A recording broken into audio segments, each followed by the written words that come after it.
Hello and welcome to The Moment with the Munsons here on New Reality TV. Did you just pass the mouse to me? I did, yeah, because I know you like to fiddle with the mouse. What am I supposed to do with it? No, I know you like to manage the studio, so I thought I'd give it back have to you. tested my nerves sorely. Well, actually, you've been doing that all week, and I know it's mutual, and we may get a chance to talk about that.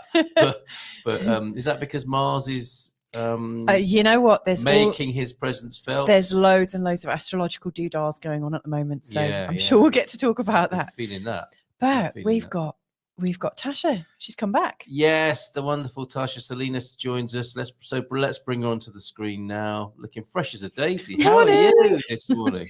Hello. How are you doing? I'm doing well. You're doing great, actually. It's always funny when we get started because isn't it your afternoon where you are? And just going into it. Yeah. Right before we hit, start or this show started, I was asleep 12 minutes ago. But once again, you guys get me like fresh and just wide open from the sleeping realm.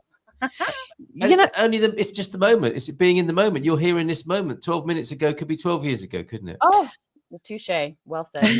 Well, we were talking to Tom on Monday, Tom Evans, and he was talking about how he uses the hypnopompic and the hypnagogic sleep patterns to work in his unconscious mind and bring the power of the unconscious mind into his reality. And so that, we've actually caught you in a really special time. You are in that kind of waking moment where you're, even though you might feel a little, I'm always like this. Trying to keep my eyes awake, but this is actually quite a special time, that moment between sleep and being in full waking awareness. Yes. So thank you. We'll go steady on you in that case, rather than be too maybe we whisper.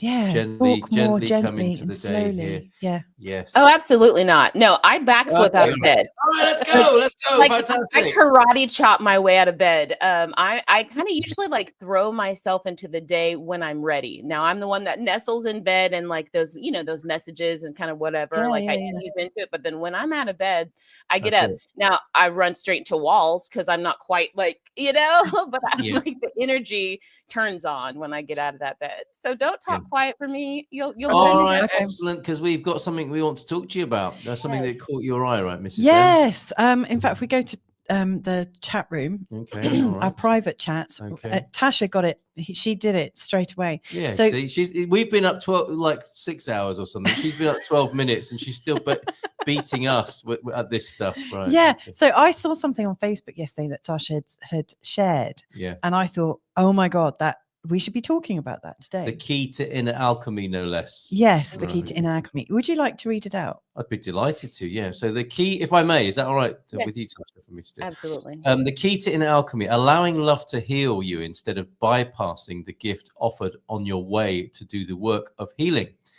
It is finished. Truly, simply go outside and play. Trust that your woes are held. I am loving this already. Of course you are, yeah. I'm satisfied. You are free. Feel it first, then act like it. Then watch your life really, truly be free. It's heaven on earth, reminding myself to turn up the music and let it fill me, lest the thoughts meant to be gyrated out in dance and trap themselves in my mind. There's a reason we're restless. We're waking up from the eternal sleep. This is bang on this morning, isn't it? Yeah, it's really good. We're waking up from the eternal sleep, the awakening. Do you hear the ringing in your ears? All day long. The return of Christ or Christed consciousness. We are aware that we're ascending timelines. Well, if we choose to allow the remembrance, that is, trust what arises from within. Help is always there before you even ask. Sorry, let me read that correctly this time. Help is always there before you even ask. Yes. We're evolving. Counter the energies by following what feels good, is honorable, yet likely transcends logic. That's how you remember your divinity. As above in your psyche, so below in your experience. This has always been the good news. We've just finally ready to hear it in the higher octaves. Lol, you're good. Be activated. Triggered. One can't transcend belief if one won't question one's own paradigm. oof, you'll find me in the wilderness today. We're Oh my feeling that, God. aren't we? Were you watching us over the last couple of days? Because that's what's been going on here. Yeah, sure. we've No, really but I did. Ah, Can you keep that up? Because I Yeah, want yeah, to. definitely. You want to I want to. have If a you look back over. whiz it yeah, up, yeah, all right. because what I really You should like have kept about the mouse. yeah, I should have Okay. done. What I really liked for you from this was, first of all, like, you know, where you say simply go outside and play, trust that your woes are held and satisfied, you're free, feel it first. Is the idea that the moment any kind of need comes up for us, it's already been created. It's a bit like I remember someone saying to me years ago that the moment you have a question, the answer has already appeared, that you cannot have a question without an answer. Yes. Ooh. There's always an answer. You might just not in the have mirror, it, like but looking in the mirror, somebody isn't it? somewhere in the world, there is the answer. Yes. And so I got that feeling of instantaneously resolved. How did that come up for you? Like, Yeah. What was happening for you? Yeah. to have that come out of you. That was a flow. That was yesterday morning when I wake up. You know how I say stay in bed, and I'll grab my notebook, and you know that's where we get a lot of our messages from our more higher self, or from the other side, or from heaven, or the divine. So that was just something that I don't know. Every now and then I'll grab my phone and it's a Facebook post. So that's a channeled message right there. It's true. And when I channel, I'm a conscious channel. So I know what I'm saying, but like the connections they're not apparent in the moment. So anyway, I don't know where I was when I wrote that, but I will say, when you said, Louisa, about the question, and there's always an answer. I've had that same message or that message. And the best way that I see it, because I get visions, the best way I see it is in this dimension, in this third dimension, this density, we have to have a question and an answer. We're positive, negative, light, dark, good, bad, love, hate, right? That kind of thing. When you have a question, of course, there's already answer in a higher realm, because as we go up, we go back to source. So that in this, that question in this dimension, just one or two levels up, and we can easily go there in our minds. That gets us closer to divinity, to God, to source, to whatever, to where all the answers are, because it's everything. And so when we have worries or anything right now of this earth, or when we look outside of us, or even when we think we look inside and find something not right, we just get to go play. Because when we live in that place of open-hearted freedom, one might say, when we feel good, when we're barefoot outside playing, we're closer to Gaia, that's actually who we are, as an embodiment of the energy of the planetary stars. And living on one of these stars, we are part of her. So when we go out there and we play, we're free. And Gaia is ascending as well, like growing in her consciousness. And as her body, when we breathe and have fun and play and laugh and do these things that really move our breath through us, our woes tend to feel a little lighter, because they're not as clung to our energy. And so that's, once again, that remembrance of being held allows us to exhale. So that's kind of the thought, idea, energetic bubble of that statement, as far as having your woes be held. I love that. Do you mind if I hop in with a question? I've got one really coming up. Sure. I was just thinking we probably don't need to do any more today. We could just leave it there, really. I mean, that was good work. But go ahead. When did you first realize that you were a channel? I mean, like, obviously there are recent times when you've come into your power, but if you go back to like your childhood, when was it apparent there was something going on? Like, I mean, you obviously have this strong sense that you are a child of God, or a child of Gaia, you know, that you are here to I don't know, see joy in some way and knowledge. How did that come about? How did you become aware of it?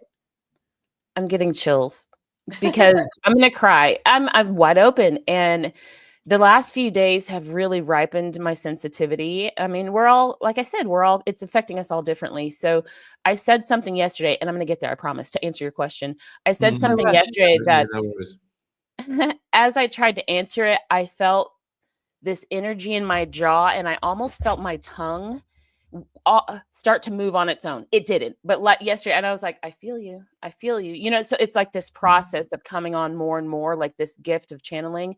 So when I was a child, I had a couple of out of body experiences that I just was like, okay, this is what we're doing. I'm like seeing myself, and it was a non-issue. I was never afraid. There was that. And my memory timeline has always been, and I'm not afraid to kind of claim that, because that's my lived experience as a human before my awakening.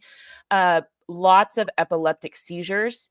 And then as a child, I had one head injury. And so I was running and I slipped. I was in my socks and I slipped, and we had hardwood floor, and I hit my head on the corner of a wall. It was a thing. Anyway, lots of mystical experiences. In hindsight, I'm like, I can't wait. Let me say that right. It will be interesting if I can have an autopsy on my brain to see if there's anything in there.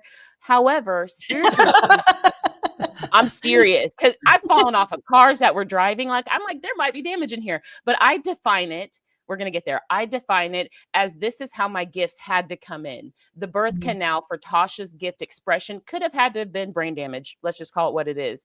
ADD, ADHD, but then also genius. All this to say, the way my psyche is wired, it allows for the channel. I realized it as a teenager. I started getting visions and started channeling writing, and I called it poetry because I was afraid of being a witch or being thrown in hell. You know what I mean? Yeah. Wow. And then also around that time, I had a couple of out of body experiences that just looked like fainting spells. But what was happening, I'm just going to say it. What was happening, I believe that those were soul walk-on moments. I think Tasha's journey as a human, one soul. And instead of having a traditional physical death, I think it was a swap, and then a soul for a certain season. And then as a teenager, I think that's when this soul came in. And that's when I started having more and more of those giftings, but I suppressed them in the name of building my testimony, is what we would call it in the church, but in the name of kind of encountering those blocks that would force me to have to wake up to my full gifting, to the point that yesterday, on Sunday, someone really backed me into a corner, and they were threatened by some of the things that I'm saying. And because of what I say, I'm getting a lot of attention. And so, I was honored with an honorary doctorate from a school for prophets. I'm not ready to tell all about it yet, but it's a very prestigious honor. And so a friend of mine was triggered by that. And he was asking, why are you here on earth? What are you here to do? What is your reason for being? You can't just talk your way through the life. And I was like, actually, I can. Actually, I can. And so I was riled up in that moment. And so it was fine, right? I wasn't disrespectful or anything. But as I processed that, I was like, no, damn it. This makes me shore up who I know myself to be. And here I am going to land the plane. Who I am and who I believe everybody is, is a conscious being, much like Jesus, just like Jesus. I think Jesus had to be the one to come and be fully embodied and say the things. And I think Tasha gets to be a not reincarnation, but another incarnation, because there will never be another Jesus. And there will never be another Tasha. In the book of all the timelines, my star chart, is the only one in that time space dimension called Tasha, right? And so right now, because Tasha is conscious, I think, and I know, and I believe, and I walk on this earth as an ascended master. And so what that means is I just let whatever flow. And should people decide to be offended by what I say, bless them and keep moving, because this is my reality. This is my reality. Keep moving. Yeah. I loved how you said, bless them and keep moving. There's so much in there, isn't there? Because from what we read earlier on, well, thank you for that. I don't want to move on too quickly I don't want to move on. Undermine the magic of what you're saying. And there's so much in there to talk about as well, because isn't that fun? The triggering that you spoke of, the person who is upset and offended by what you've said has an opportunity to look at why, don't they? It's, it might not be you, it might be something in them that looks like it's you, but it's actually something they might want to consider for themselves in that moment and in that exchange. And it seems like maybe we've got greater capacity now when we're triggered by people not responding in quite the way we expect, And that's, I mean, we might be training in that, mightn't we? Because we kind of, I think in the last few decades, in some ways, we've lived quite quiet lives in this realm. You know, it's been unpeaceful and devastating for people in all sorts of ways. But in the realm of consciousness, we've had quite a quiet time in a way, haven't we? Because we've been diverted to other things. And I'm seeing that when people take the trigger, as it were, or feel the trigger, and then say, okay, I'm not going to bypass it. I might go outside, like Tasha says, and play in nature. But actually, I might actually stay in this conversation with this person and take it to the next level here and now. And we're getting more and more of those opportunities, aren't we? To say, okay, let's do this. Let's go. Yeah, we're sharpening each other. We're triggering each other to wake each other up. Absolutely. Right. Yes. I love that, sharpening each other. Yeah. And back to the, you know, Christ or Christed consciousness. I had this memory for out of nowhere from the question, I wonder what we're going to be talking about at midday. What came to me was Christ on the troubled seas. Which, you know, we might and forgive me, I don't know what that specific reference is. I just remember these from school and my childhood as really memorable. I don't know the reference points, you know, which book it comes from, but they made a massive impact on me, sufficiently for me to remember many decades later that this idea of Christ on the boat with the fishermen, and they're all freaking out, aren't they? The picture I had as a kid is like, oh, you know, these grown men are crying with Jesus. And Jesus just walks to the front of the boat and kind of says, be still, and calms the waters. Now, it would appear we're in some choppy water at the moment globally, which allows us to revisit that story, doesn't it? And it's like, be calm, be still. And we take it that he's addressing the sea. But as I understand it now from mindfulness, from meditation, he's addressing the inner man of the fisherman. Isn't it? It's like we're on choppy seas. There's not much we can do about the sea, guys, but you can all calm down and man up. And isn't the sea I love that. Isn't the sea and the waters? Isn't that just the psyche that we're navigating in? Our inner choppy seas, our outer choppy seas, and the great Christ-like potential proposition of this too can be calm. I can behold this in a calm way, in a Christ-like way, and that invitation is wide open right now, I think. Absolutely. I got emotional when you were speaking, because first of all, Jesus and Mary came like to heart, like the energy of them came, and I'll tie that in, but I'd love to reflect upon what you said. There are two stories of Jesus and water. There's many more, but when you started to talk, one story of Jesus and water came to mind. And then as you were continuing to speak, I'm like, oh, okay, this is what he's talking about. So just to kind of add a little bit of what comes to mind as I was hearing you speak, I'm very seriously like 87% considering the idea of the 12 disciples being the 12 archetypes of the zodiac, right? And so let's just sit there for a moment. And as we are Christed and as we come into our full remembrance, we're integrating all parts of our psyche, our energetic bodies, all of these things. So we're standing in the middle of those astrological wheels as the embodied, the Christ, right? The Jesus. So in the face of all 12 parts of our psyche, because also if we start to look at Carl Jung and his work in the psyche, all of these different ways that we can individuate 12, there's always a 12, right? There's 12, 12. But anyway, so playing with that. So as each one of these different things kind of have to freak out, there's a light and a dark to every energy in this dimension we talked about. So the water can represent emotion as well. And so the Christed individual can say, be still, because it's not necessarily that he stopped what was going on outside, but he stilled what was representative of the 12 parts of his psyche in that container called the boat that was on top of the water. So the consciousness was at rest on top of the subconscious water. But wait, there's more. He walked on the water. He transcended all of that. And then he asked Peter, the one that was like, had the balls to trust, had the kahunas to trust. If it's you, call to me. If this is really my future, let me know. Give me a sign. Help me see that this is the way that I'm supposed to go. Right. And if you can keep yourself centered and your energy running clear, you know that the storm could swell at any time. In fact, it actually looks like a storm, but you're on the inside, you're secure. And you step out and you take your couple of steps. And then he started to sink and he said, Lord, save me. And he reached up. Lord is the master of your life. Lord, save me. And it's your consciousness, your Christed consciousness that surpasses, that transcends, that stands atop the water. No longer did he say, Lord, save me. Did Jesus reach down and pull him up and said, why did you doubt?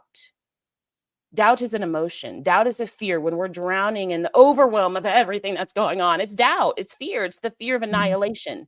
Yep. And the answer, I'm just going to jump to the end of it. The answer is that you save yourself in your psyche, in your thoughts first. You get to choose your thoughts that create your reality. And that is how Jesus was the first and the last. He was the actual God embodied into the human that has the creator abilities of God. So we are all gods, much like those little shiny things in the sky. We are all planetary bodies. Yes. That are self-governing. Oh, no, absolutely beautiful. And I'm remembering so much has come to me in these last couple of days on this level. I think a Henry Miller quote saying that all we need to do is be still because we already know everything. We just need to be still enough to hear it. As I was going to bed last night, I saw somebody share a meme about a school teacher who said, look, think of your mind and your thoughts as a pond. Your mind is the pond and your thoughts are the fish. But be the pond and not the fish, which is just so beautiful, isn't it? Identify with the pond, as in, the space in which your thoughts are swimming as the little fish coming back to the sea again. It's remarkable. And I was just listening to a podcast of a guy who overcame fear. He was talking to Chris Williamson about fear. And he's a guy who completely embraced faith over fear. And he tells a story of going directly into a very grim part of town to see a man who said, when I get out of prison, I'm going to kill you. And he said, so instead of wandering around the streets, wondering when I'm going to be shot, I just decided to go and see him. What happened? He didn't kill him because he's there to tell the podcast. Right. This guy said to literally stared into the face of his murderer, right? They became friends. Wow, because he had the balls to do that. He's like, what is it about this guy? And he said, your belief in the light is as strong as my belief in the dark. We have to be friends. Yes. Yes. In all of my talking and speaking, I talk about we are unlearning fear. We are forgetting fear in order to really embrace our sovereignty. We understand that our consciousness, it's literally like if we die, and I say if because I believe that many, many, many of us alive in physicality will not die. I believe it. Mark my words, right? However, if it's part of, I'm just going to say, if it's part of our soul plan to actually physically pass away, it's just changing clothes. It's just changing clothes. The outfit you had on yesterday, kind of stinky, kind of dirty. Meh, you might want a new outfit for what you're going to do on the playground, because this world is a school and fear is the teacher. When we understand that this is a school, fear is a teacher, and we've learned everything, we stop suckling at the teat, and we understand they taught us how to think. Now we get to create on this earth school when we understand the workings of reality, the matrix of reality, because all of this is a projection of your consciousness. I love that. And the structure, the big teat, if you like, that we've grown up with is falling apart before our very eyes, isn't it? Yes. That thing that we took comfort from, and understandably so, in the course of history and human evolution, is just disintegrating in front of our very eyes. This man-made idea that this solution is out there and it will be done for you. We're being guided, aren't we? Or being tested, or whatever, however you see it, to see life and to be life in a very new way right now. I think I just got shocked. I got shocked with a message that I have to share, because I'm watching the clock, because I know y'all like to cut me off. Y'all like to cut me off, and I'm like, hold on, I got one more thing. The clock is another thing that's going. The clock is collapsing as well, isn't it? The clock is on its way out. That was the very last thing I said with 12 seconds to go last week, or whenever it was. The thing I wanted to share really quickly, it's a story slightly. 2 nights ago, I didn't realize what was happening, but I was caught up in a very spiritual like moment. You know how sometimes you realize those after you get out of it? Anyway, Yeah. I was like stumbling around and everything's fine. But I was like, what am I supposed to be doing? And I was being led by my soul to like do things, but I wasn't aware of it in the moment. I went and got my Bible. I read more of my Bible online on the app than I do my paper Bible, but this was my paper Bible. I walked over to it. I was like, what am I supposed to hear? Like, I feel you. I know there's a message. Like, what the hell is it? So I opened it up and it brought me to, ooh, girl, this is juicy. It brought me to Revelation 11. That's kind of where I landed. And it was, don't quote me on this. Go find it in your Bibles, but Revelation 11. But anyway, I started reading and I was reading through it and it was opening the 7 seals. And I heard the seven chakra, right? And as we allow ourselves to clear all of the chakra from the bottom up, that's when we get the lived experience of heaven on earth, of the return of Christed consciousness. And in there, and I read New Living Translation, it says, there's no need for the sun and the moon or whatever, because God is there with his people. Like he is there with his people. There's no need for worship anymore necessarily, because our living is like, that's the heaven on earth. Yeah. And I'm like, holy crap balls, it's consciousness. And I've known that. But again, as we ascend, we get more and more sensitive. So we hear the deeper wisdom in some of the messages that have always been in front of our faces, much like astrology when we wish upon a star. And we should have called this show Holy Crap Balls, because that is what we tend to say most, really, as well as having a moment here. When we're done, you need to be like, don't say these words. Yes. 10 words not to say, and I will say all of them. Yes, that's right. We've noticed. That's great. I don't have any tables nearby to flip, so we are coming towards the end. I just want to we've got a couple of the show. I thought you were talking about a prophecy. Couple of messages. The end is nigh. We're coming towards the end. Well, we are in a way. Mother Mulberry saying, faced my fear and might hire the Castle of Good Hope as my event venue. It's a great place. Now that my email is sent, I'm not worried about the answer. Isn't that fantastic? What can you do? Nice one, Mother Mulberry. And also adding, love being led by intuition. Yeah, I love that. Peter's also feeling the perspective of the sea. Just landed in Ho Chi Minh City. Thanks for checking in, Pete. Hi, Pete. Amazing. And Peder in Wales as well. Bon dia to you. Borada to you, Peder. We might have to save this for another meetup, but when you were talking about like you don't think you're the original Tasha, like your body's still here and you're walking. I actually interviewed a walk-in person about 4 years ago, a guy called William Linville. I'll send you a link to the interview. It's on my Louisa Munson channel on YouTube, and it was fascinating hearing about his whole process and what he learned. I think so I just wanted you to know you're absolutely not alone. There are people who know that and have done that, and in fact people very close to us. I know somebody who believes they've been moved and kind of what's the word, like his swapped almost.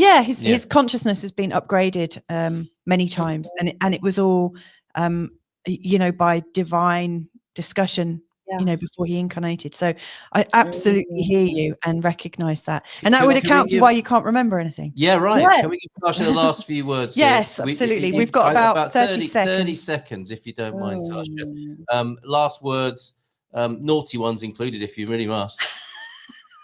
I'm just tapping in. There's a lot going on with our masculine energy on the inside and the outside. In the timeline of the awakening right now, a lot of the logic is being dismantled, and we were in retrograde. That energetic body was in retrograde, in uncovering a lot of our more hidden things. And as they come to light, allow the breakdown to break down and just choose to only do the next right thing. Very good. Yes. Which leaves us on a cliffhanger and no need to ask you back again. See you soon. Bye.